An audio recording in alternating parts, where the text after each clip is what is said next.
और अमेरिकी राष्ट्रपति बराक ओबामा जो हैदराबाद हाउस पहुंच चुके हैं, यहां पर 3 घंटे का कार्यक्रम होने वाला है, जहां प्रधानमंत्री मोदी के साथ दिन के खाने पर बातचीत होनी है।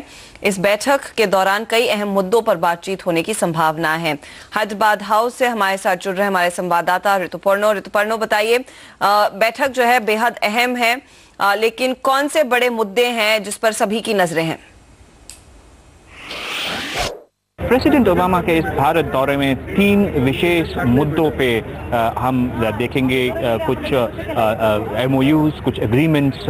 मैं पहले शुरू करना चाहता हूँ रक्षा और स्ट्रेटेजिक रिलेटेड अफेयर्स में किस तरह के डेवलपमेंट्स एक्सपेक्टेड हैं। पहले तो जो परमाणु रिलेटेड समझौता है उसमें जो लायबिलिटी रिलेटेड मुद्दे हैं उन पे काफ़ी बड़ा ब्रेक थ्रू हुआ है। सूत्रों के अनुसार उसमें एक बड़ा अनाउंसमेंट हो सकता है जब जॉइंट प्रेस कॉन्फ्रेंस मोदी और ओबामा करेंगे, और इसमें हम बहुत ही पुराना एक इशू है और जिसमें हम मूवमेंट देख सकते हैं। दूसरा है रक्षा रिलेटेड मुद्दे। इसमें हम जो India US defence framework agreement है वो एक्सटेंड किया जाएगा और 10 सालों तक उसमें जॉइंट प्रोडक्शन के भी प्रोविजंस होंगे। इसके ऊपर हम लोग इन्वेस्टमेंट और ट्रेड रिलेटेड जो इश्यूज हैं उसमें डायलॉग्स एक्सपेक्ट करते हैं। गौरतलब ये है कि USTR आए थे यहाँ पे, USTR ने दिल्ली का दौरा किया था 2014 में, जिसमें ट्रेड और इन्वेस्टमेंट रिलेटेड जो भी मुद्दे हैं उन पे काफ़ी सारा हाई लेवल टॉक्स हुआ था। और 2015 में काफ़ी सारे सब ग्रुप्स के मीटिंग्स शेड्यूल्ड है, और इस यात्रा के दौरान जो भी टॉक्स हुए हैं अभी तक ट्रेड और इन्वेस्टमेंट रिलेटेड इश्यूज में उनका भी जायजा लिया जाएगा। तीसरा है कमर्शियल डायलॉग, जो कंपनीज इंडिया और US हैं उनके बीच में होता है, उसमें भी काफ़ी सारा हम लोग MOUs देख सकते हैं। फॉर एग्जांपल एक इलेक्ट्रॉनिक रिलेटेड क्लस्टर का एक प्रोविजन है जिसमें भारत और यूनाइटेड स्टेट्स के कंपनीज जो है वो इलेक्ट्रॉनिक क्लस्टर के लिए MOU साइन कर सकते हैं। क्लीन एनर्जी पे या सोलर पे हम लोग business to business B2B MOUs देख सकते हैं। और ओबामा दौरे पर बात करने के लिए अब हमारे साथ जुड़े हैं 2 खास मेहमान, अमर उजाला ग्रुप के एग्जीक्यूटिव एडिटर MK वेणु और गेटवे हाउस के अक्षय माथुर। स्वागत है आप दोनों का हमारे इस कार्यक्रम में।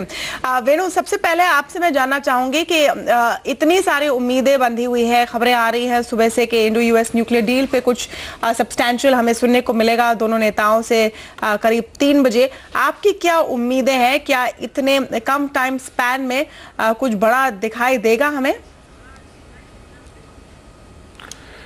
तमन्ना, एक बहुत ज्यादा मतलब ब्रेक थ्रू इस मीटिंग में, तो आज की मीटिंग में तो नहीं होगा, मगर कुछ चीजें शुरू की जा सकती हैं जिसका रिजल्ट अगले 1-2 साल में दिख सकता है, क्योंकि इंडिया US जो इतने आसानी से नहीं होगा, क्योंकि दोनों देशों की जो पॉलिटिकल इकोनॉमी है उनकी अपनी कंपल्शंस हैं।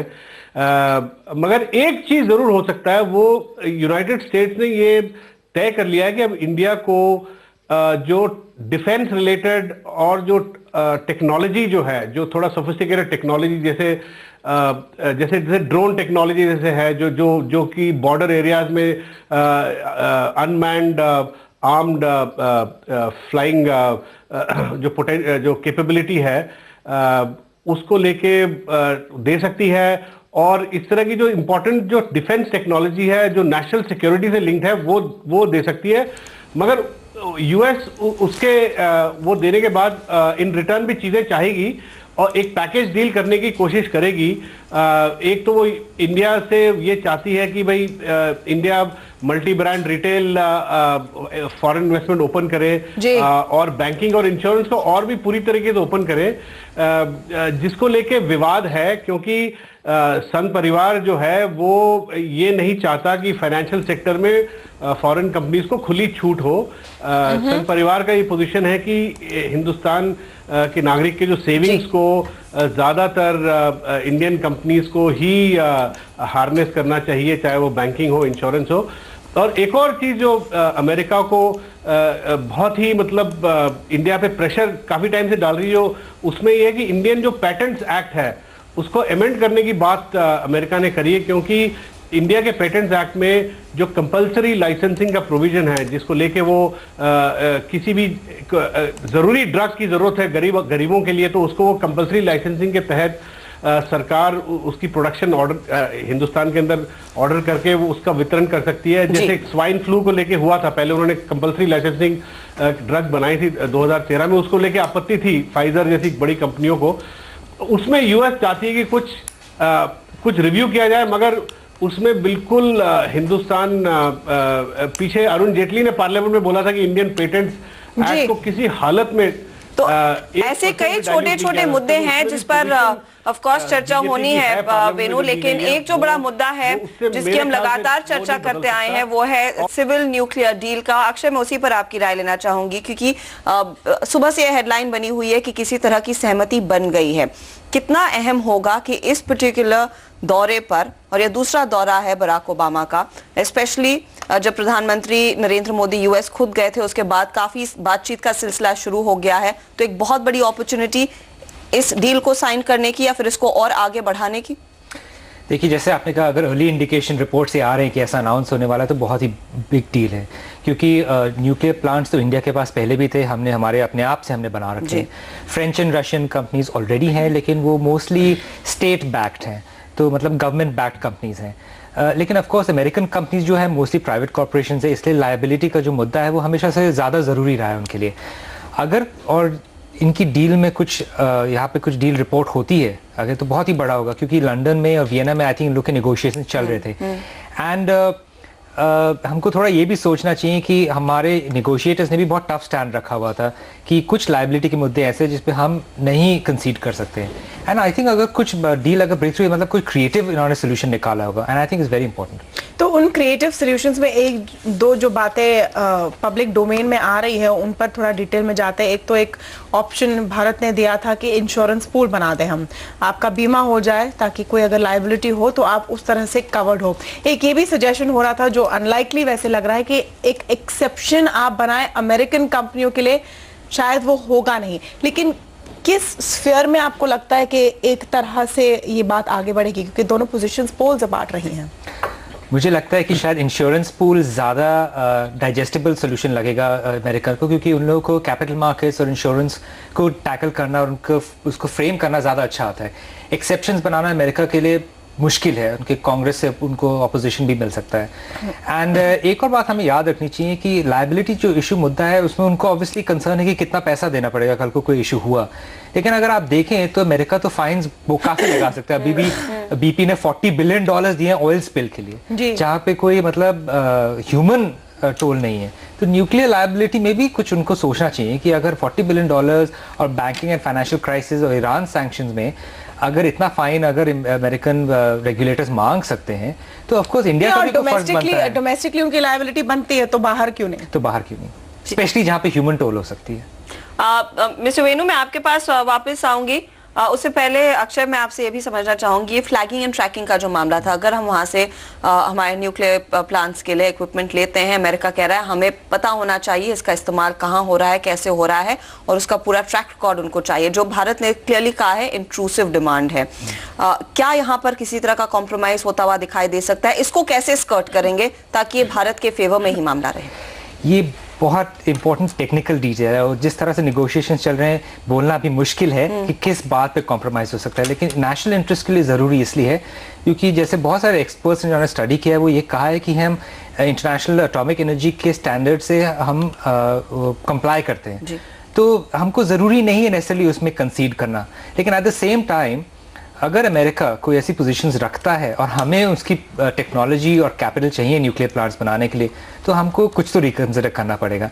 एक्चुअल टेक्निकल डिटेल्स क्या है वो तो बाद में ही पता चलेंगे। जी बिल्कुल, एम.के. वेणु भी हमारे साथ जुड़े हुए हैं। हम यहाँ पर इंडो यूएस न्यूक्लियर डील की बात कर रहे थे वेणु, और किस हद तक यहाँ पर एक कॉम्प्रोमाइज बन सकती है? काफी कोशिशें इसमें हुई है। जो इंडो यूएस कॉन्टैक्ट ग्रुप है वो करीब 45 दिनों में 3 बार मिल चुका है। आपको लगता है कि जो भी अनाउंसमेंट अगर होगा, और ये बस खबरें हैं अब तक कि 3 बजे इसका एक अनाउंसमेंट हो सकता है, उसकी बहुत नजदीकी से बारीकी से स्क्रूटनी भी होगी ये देखने के लिए कि क्या ढील दी गई है या ली गई है, क्योंकि काफी सेंसिटिव इशू है ये भारत में। तमन्ना, अभी कोई कह रहे थे कि शायद कोई इंश्योरेंस पूल, अक्षय माथुर जी हमारे साथ हैं, सोल्यूशन बने जी। हाँ, मेरा ये मानना है कि इंश्योरेंस पूल नहीं बन सकता, क्योंकि जीआईसी के पास इतनी कैपिटल बेस है नहीं कि बड़े रिस्क को वो सह सके। तो ये कहा जा रहा है, जो मैं कुछ लोगों से बात कर रहा हूं, कि सरकारी गारंटी अगर इंश्योरेंस कंपनी को हो तो हो सकता है। तो सरकारी गारंटी मतलब वो टैक्स पेयर पे आता है, इंडियन टैक्स पेयर पे। अब मेरे ख्याल ये सॉल्यूशन भी हो सकता है कि इंडियन टैक्स पेयर और अमेरिकन टैक्स पेयर इसको शेयर करे, क्योंकि सप्लायर कंपनी तो झेल नहीं सकती। अगर बड़ा डिजास्टर हो तो अगर कोई सिविल लायबिलिटी, इनफैक्ट अमेरिकन को बड़ी आपत्ति है, एक क्लॉज 46 है जो एक law of torts class action suit को अलाउ करता है यहाँ इंडिया से। अगर कोई क्लास एक्शन सूट होता है तो सप्लायर कंपनी जो अमेरिका की वो तो बिल्कुल वो तो बैठ जाएगी। तो इसीलिए ये इंश्योरेंस पूलिंग की बात चल रही है। मगर इंश्योरेंस पूलिंग भी, इंश्योरेंस कंपनीज भी ये रिस्क नहीं लेंगे, ये मेरा मानना है। ये इसमें सरकार को गारंटी देना पड़ेगा। लेकिन वो क्या हजम होगा अगर सरकार गारंटी देगी वेणु? और जो लॉ ऑफ टॉर्ट्स आप बात करें, अब तक जो खबरें आ रही है शायद लॉ ऑफ टॉर्ट्स में इंडिया ने कंसीड किया है कुछ हद तक, जहां वो सिविल सूट के बजाय ऐसा प्रावधान रखेंगे जो मुझे समझ में आ रहा है। आप बताइए कि अगर सही है गलत, कि अगर इनको कोर्ट ले जाना है तो सिर्फ सरकार ही ले जा सकती है, कोई क्लास एक्शन सूट नहीं हो सकता है। नहीं तमन्ना, बात मैं ये कह रहा हूं कि हाँ, मैं कह रहा हूं कि ये सब चीजें, ये सॉल्यूशन जो आप बोल रही है, ये एग्जीक्यूटिव लेवल पे कॉन्ट्रैक्ट में लिखा जा सकता है, मगर लॉ तो चेंज नहीं कर सकते, क्योंकि लॉ चेंज करने के लिए पार्लियामेंट ले जाना पड़ेगा। और जिस तरह स्थिति आजकल पार्लियामेंट की है, वो जो ऑर्डिनेंसेस फंसे हुए हैं, ये नहीं हो सकता। तो ये अनसर्टेनिटी रहेगी, क्योंकि अगर लॉ कुछ कहता है और एग्जीक्यूटिव कॉन्ट्रैक्ट कुछ और बोलता है, तो इसमें लोगों को शक रहेगा, क्योंकि कल को कोई भी लॉ को लेके कोर्ट जा सकता है कि लॉ ये कह रहा है, तो ये लॉ को आप मानेंगे या थोड़ा और लिबरलाइज्ड डिसीजन जो एग्जीक्यूटिव ले रही है, कॉन्ट्रैक्ट में लिख रही है, उसको मानेंगे। तो इसको लेके चिंता तो रहेगी जी। इस पर हम चर्चा जारी रखेंगे। इतना आसान नहीं होगा इन दोनों पोजीशंस को साथ में लाना, लेकिन क्या विकल्प निकल कर आ सकता है, क्या बातचीत इस वक्त चल रही है हैदराबाद हाउस में, सब पर हम चर्चा करेंगे छोटे से ब्रेक के बाद।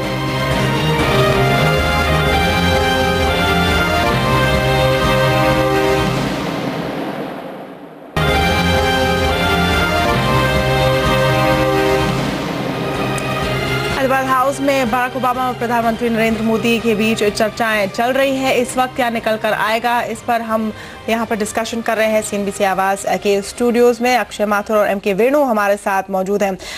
अक्षय, हमने काफी बात की न्यूक्लियर डील पर, अब थोड़ा सा अगर ट्रैक आगे ले जाए, बायलैटरल इन्वेस्टमेंट ट्रीटी, यहाँ पर बहुत कम उम्मीद की जा रही है कि इस ट्रिप में कुछ साइन हो जाएगा या हो जाएगा, लेकिन क्या उसकी एक नींव रखी जाएगी, उसकी एक फाउंडेशन रखी जाएगी इस ट्रिप में? देखिए, बायलैटरल इन्वेस्टमेंट ट्रीटी में 3-4 डायमेंशंस है। एक तो इंडिया खुद भी बायलैटरल इन्वेस्टमेंट ट्रीटी रिव्यू कर रहा है और उसका रिव्यू कंप्लीट नहीं हुआ है, जहां तक हमको रिपोर्ट्स आई हुई हैं।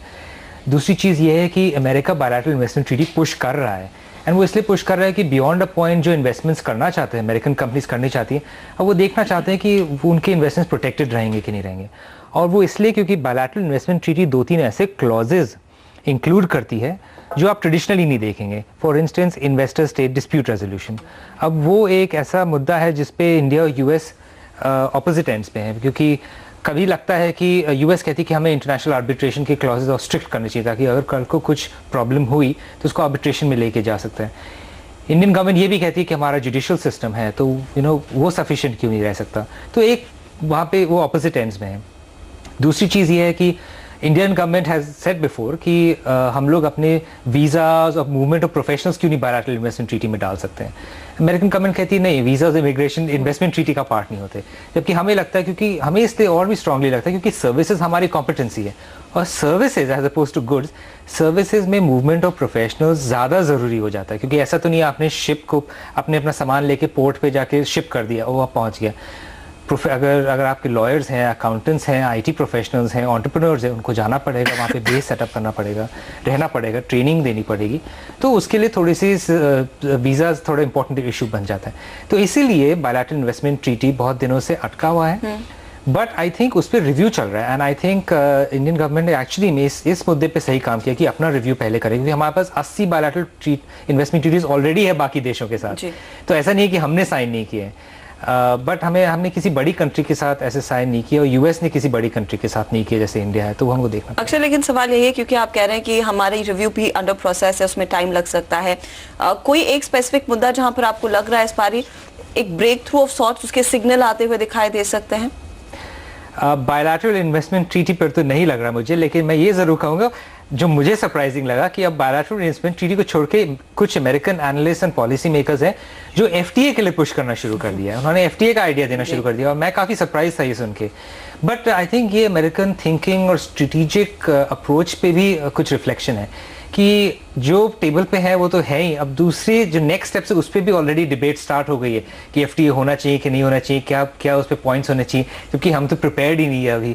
हमारा खुद का बायलैटरल इन्वेस्टमेंट ट्रीटी का भी रिव्यू चल रहा है, लेकिन एफटीएस पे भी रिव्यू चल रहा है हमारा, तो देखते हैं आगे क्या होता है। वेणु, साथ में एक और दूसरा मुद्दा जिस पर पुश काफी आ रहा है या आ सकता है अमेरिका की तरफ से, या लेकिन हमारी प्रिपेयर्डनेस उस हद तक नहीं है, इस क्लाइमेट चेंज। G20 समिट के पहले अमेरिका और चाइना ने एक बड़ा पैक्ट साइन किया है, एक अग्रीमेंट की है कि वो अपने कार्बन एमिशंस का कैप 2030 तक रखेंगे, उसके बाद उसको कम करने लगेंगे, और ऐसी ही उम्मीद की जा रही है भारत से। ये कोई सीक्रेट नहीं है, सवाल ये है कि क्या हम उन उम्मीदों को मीट करने की पोजीशन में फिलहाल हैं? वेणु? तमन्ना, हमारी सरकार की ये पोजीशन बहुत क्लियर है। आप देखिएगा हिंदुस्तान में पर कैपिटा इलेक्ट्रिसिटी कंजम्पशन देखें तो वो 600 unit of electricity per capita per year है, और डेवलप्ड कंट्रीज में 7000 यूनिट पर कैपिटा है, और हमारे देश में 400 मिलियन तो ऐसे लोग हैं जिनको फॉर्मल एक्सेस टू इलेक्ट्रिसिटी है ही नहीं। तो इंडिया का ये पोजीशन बहुत क्लियर है कि अगले 15-20 साल तक हमारे कोल बेस्ड पावर पे ही हम डिपेंड करेंगे, 50% पावर हमारा कोल बेस्ड होगा। अमेरिका ये कह रहा है इंडिया को कि आप ग्रीन एनर्जी पे डिपेंड कीजिए, और अमेरिका उसके लिए इंडिया के साथ बायलैटरल ट्रीटी भी करने को तैयार है, जैसे उन्होंने चाइना के साथ किया है। मगर इंडिया इस वक्त चाइना की तरह कोई कमिटमेंट नहीं दे सकती, जैसे चाइना ने दिया कि 2030 में उनका एमिशन पीक कर जाएगी, उसके बाद वो रिडक्शन शुरू हो जाएगा। इंडिया इस वक्त कतई इस ऐसे किसी कमिटमेंट देने की स्थिति में नहीं है, क्योंकि हमारे यहाँ जो एनर्जी कंजम्पशन बहुत ही कम है, और it's one of the lowest in the world. 1.8 ton per capita carbon emission है, जबकि चाइना का 8 है, यूएस का 18 टन कार्बन एमिशन है। तो हमारे तो बहुत ही जो गरीब हैं अभी कंज्यूम करना शुरू ही नहीं किया। 500-600 मिलियन जो है गरीब, उन्होंने अभी कंजम्पशन असली शुरू ही नहीं किया है। जो जी, लेकिन उसे आका तो जा रहा है एब्सोल्यूट टर्म्स में। अक्षय, इस पर आपका कोई व्यू है? क्लाइमेट चेंज पर क्या भारतीय जो एक हमारी सालों पुरानी आर्गुमेंट है वो लेकर आज भी चल सकती है आगे के हमारे गाँव में तो इतना कंजम्पशन होता नहीं है, आप हमें क्यों आज पूछ रहे हैं कि पोल्यूशन कम करें? मेरे ख्याल से जो कह रहे थे उसमें भी मेरे ख्याल से जो कहना चाह रहे थे, अगर मैं करेक्टली इंटरप्रेट कर रहा हूँ, कि वो पॉइंट्स तो रहेंगे, लेकिन अगर हमें क्रिएटिवली एक सोल्यूशन निकालना है तो हमको एक बॉटम अप डिस्ट्रीब्यूटेड मॉडल कुछ वर्कआउट करना पड़ेगा ऐसे देशों के साथ, यूनाइटेड स्टेट्स का, जिसमें विलेज से विलेज, गांव से गांव, सिटी से सिटी, कोई इंडिविजुअल भी हो वो सोलर पैनल ले सकता है, सेटअप कर सकता है, कैप्टिव क्लीन एनर्जी के प्लांट जो है वो ज़्यादा इजीली सेटअप हो सकते हैं फैक्ट्रीज के लिए, क्योंकि क्लीन एनर्जी और क्लाइमेट चेंज को सॉल्व करने का खाली गवर्नमेंट्स पे ही रिस्पॉन्सिबिलिटी नहीं रह सकती। अगर आप इनेबल करें कि कोई भी सोलर पैनल लगा सकता है अपनी छत पे, तो वो ज़्यादा ईजियर अप्रोच है। एंड जैसे टेक्नोलॉजी चीपर होगी, पैनल्स चीपर होंगे, वैसे ही लोग अपने आप ही लगाने लग जाएंगे। एक तरह से CFL का रेवोल्यूशन आया था इंडिया में, जब बल्ब छोड़ के सब CFL लगाने लग गए थे। उसी तरह से एक bottom up more distributed model को हमको देखना पड़ेगा। जी हाँ, यानी कि काफी ज्यादा चीजें हैं जिस पर नजरें बनी रहेंगी हमारी। इनफैक्ट कुछ ही समय में 3 बजे एक साझा बयान आने वाला है बराक ओबामा और नरेंद्र मोदी का, तो उस पर हम नजरें बनाए रखेंगे। बहुत बहुत धन्यवाद MK वेणु और अक्षय माथुर हमारे लिए समय निकालकर इस चर्चा में हिस्सा लेने के लिए। लेकिन आप सभी लोग CNBC आवाज के साथ बने रहें।